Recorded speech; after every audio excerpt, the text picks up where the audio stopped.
vai trabalhar com nossa pré-mistura de pão italiano. Nossa pré-mistura ela já tem massa madre desidratada, onde ela ajuda no sabor e aroma, mas não serve para fermentação. Por isso que a gente usa o nosso fermento biológico. A nossa receita de hoje a gente vai usar 1,5 kg de pré-mistura, 15 gramas de fermento seco, né, que dá 1%, e 750 gramas de água gelada mais gelo.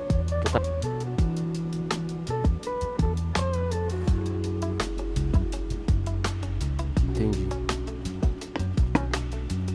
Então aqui a gente vai homogeneizar primeiro as partes secas, tá? Então a gente vai colocar 1 minutinho na lenta para misturar primeiro a pré-mistura e o fermento seco. Se fosse usar o fermento fresco, a gente poderia colocar tanto no início do batimento quanto na metade. Eu sempre tenho o costume de colocar na metade do batimento, até porque se a massa começar a dar uma esquentada, ela não fermenta na macieira. Esse é um segredo, né? Então sempre metade do batimento é o ideal.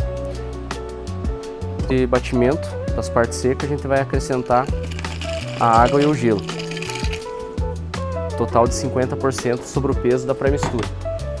Vamos mexer por 5 minutos na lenta, até dar uma homogeneizada, e depois a gente segue o batimento na rápida. Só lembrando que tudo é ponto de véu. Aqui eu vou dar o ponto de véu na macieira, mas tem a possibilidade de você dar o ponto de véu no cilindro. Cada cliente tem um padrão, então não tem problema. O importante é o ponto de véu, que é quando o glúten está formado, que é o que vai dar estrutura no pão italiano.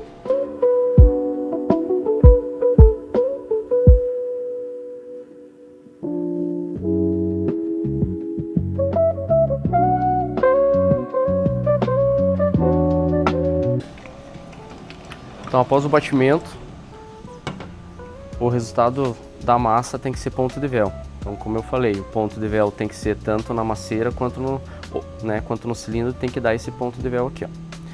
Esse é o ponto de véu da massa bem formada. Nesse caso, a gente vai dar o ponto de véu só na macieira. E aí a gente vai modelar com 400 gramas cada pão italiano.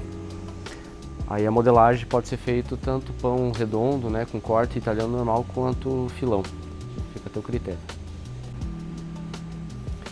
Então a temperatura da massa ela não pode ultrapassar os 25 graus, né? A gente sempre fala 28, mas uma margem de segurança de 25. Nesse caso aqui está dando 23,6. E a ideia de tirar uma massa gelada é para ela não aquecer a rede de glúten, que é o que vai segurar o gás e dar estrutura para o pão.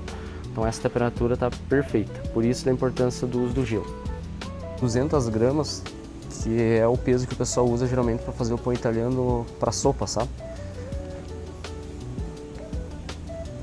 A gente vai deixar ele modelado aqui e vamos deixar ele descansando por 10 a 15 minutos.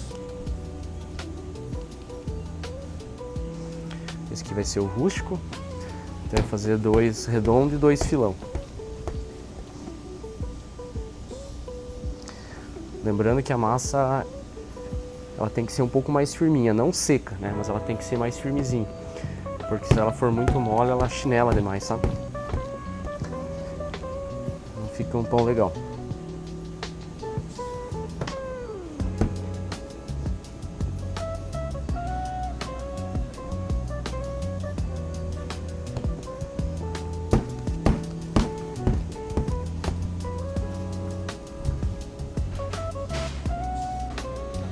Depois de 10, 15 minutos de descanso, a gente vai fazer a modelagem, né? Então, o pão italiano redondo, a gente vai só remodelar ele.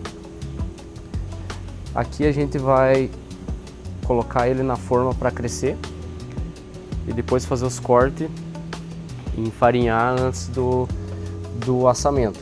Tem a opção de você passar na clara agora, né? E já passar na farinha e deixar crescendo com a clara e farinha, para deixar mais cascudo por fora e mais rústico.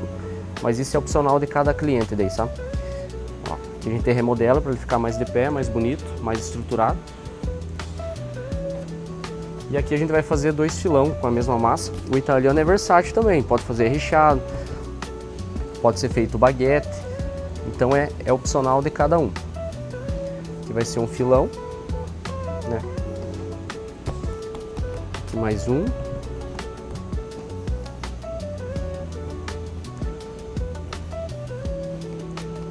filão, modelo rústico. E aqui a gente vai só remodelar os dois italianos para fazer para sopa.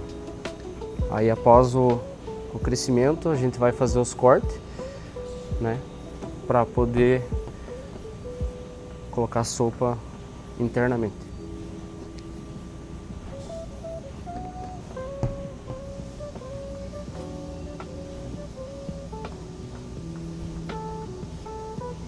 Após a fermentação, eu vou hidratar a massa, vou jogar um pouco de água, vou peneirar a farinha e vou fazer os cortes. Os cortes cada um faz, né, no padrão que preferir. Os cortes é para ficar mais rústico, né, para ele se abrir. Só no caso do italiano para sopa que a gente faz um cortezinho não muito profundo ali, porque a gente não pode deixar ele muito rasgado, senão quando a gente adicionar a sopa ele vai vazar, sabe? Então é só essa questão aí, tá bom? Só vou dar uma hidratada na massa.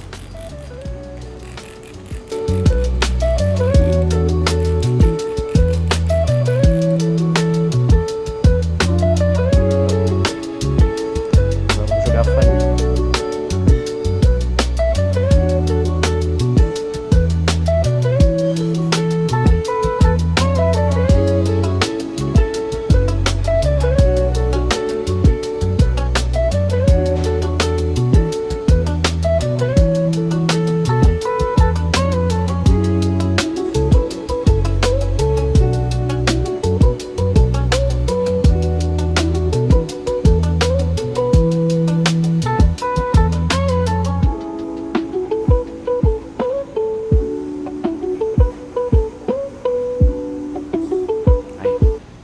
Então a gente vai cortar o pão italiano. O italiano ele é um pão rústico, então ele precisa ter o corte, uma para assar melhor dentro, o outro para ficar rústico na característica de pão italiano. Eu vou fazer o corte e vou adicionar a manteiga ajuda a fazer ele abrir mais e deixar numa coloração mais bonita, né? Além de sabor ali, enfim. Então o corte você pode fazer no padrão que você preferir. Eu vou fazer o tradicional aqui, tá?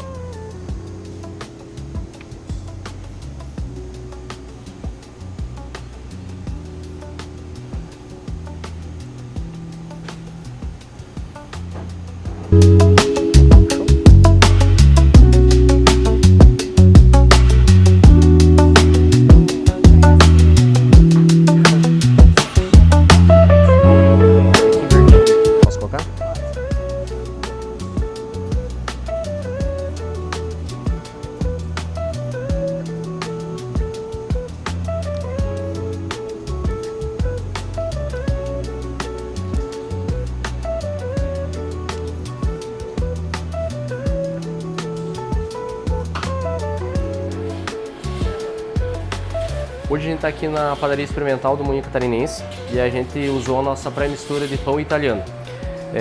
Eu quero mostrar alguns detalhes ali sobre o pão que, dependendo do equipamento, principalmente o forno que você tem, ele dá características diferentes. Aqui eu aumentei um pouco o vapor e fiz um processo direto, não deixei a massa na câmara fria, né? Eu fiz o processo direto e botei para assar num vapor bem bom, ele deu uma trincadinha, né? Quis dar uma craquelada. Se você quiser diminuir isso, pode dar descanso na massa, pode deixar na geladeira de um dia para o outro, pode assar no forno de lastro. São características que você consegue se adaptar dependendo do resultado que você quer. Vamos dar um exemplo, pestana, né? Se você quer uma pestana mais fina, quer que ele abra mais, você pode fazer, baixar a temperatura do assamento e deixar a turbina desligada para ele saltar mais. Vamos dar um exemplo aqui, né, nesse filão. Eu fiz o corte central e lateral, né? Eu quero que ele rasgue mais. Você pode assar ele mais fresco, automaticamente ele vai ter mais força e vai se rasgar mais. Tudo depende da característica de cada um. Tem cliente que quer um pão bem rasgado, bem rústico, e tem cliente que ele quer só o desenho, né? Então, é igual a cor, por exemplo, né? Ele tá numa cor bacana. Agora, tem cliente que prefere ele mais vermelho, mais escuro, mais cascudo. Tem cliente que não joga só farinha, passa na clara antes da farinha. São características de cada cliente, são gostos, né? Aqui a gente fez um pão italiano para sopa. Então a gente fez o cortezinho nele, né? A gente tirou a capinha. E aqui a gente vai trabalhar jogando o miolo para a lateral e adicionando a sopa. Então aqui a gente fez 2 modelos, né? Com 200 gramas de massa crua. A gente não cortou muito para ele não partir muito, porque senão ele não vai segurar a sopa, né? Então, por exemplo, assim, ó, a gente tirou a capa aqui. Esse aqui a gente vai fazer o corte. Lembrando que a pesagem não é padrão, né, é a gosto de cada cliente. Então aqui a gente vai tirar a capinha dele, né? E aí para servir a sopa a gente vai trabalhar o miolo para a lateral, né, do pão, ou seja, para ele segurar a sopa, né? E aí você vai trabalhar ele, você pode adicionar aqui, né, e servir de sopa. Você pode tirar também um tanto, se você quiser. Ah, tem muito miolo, eu quero servir bastante sopa, né? Então a gente tira e aí a gente trabalha com o restante que ficou para ele servir de proteção, né? Para a gente adicionar a sopa e você não perde nada. No final você adiciona ainda a capinha, né? Então tem 2 modelinhos para servir uma sopa no tua preferência.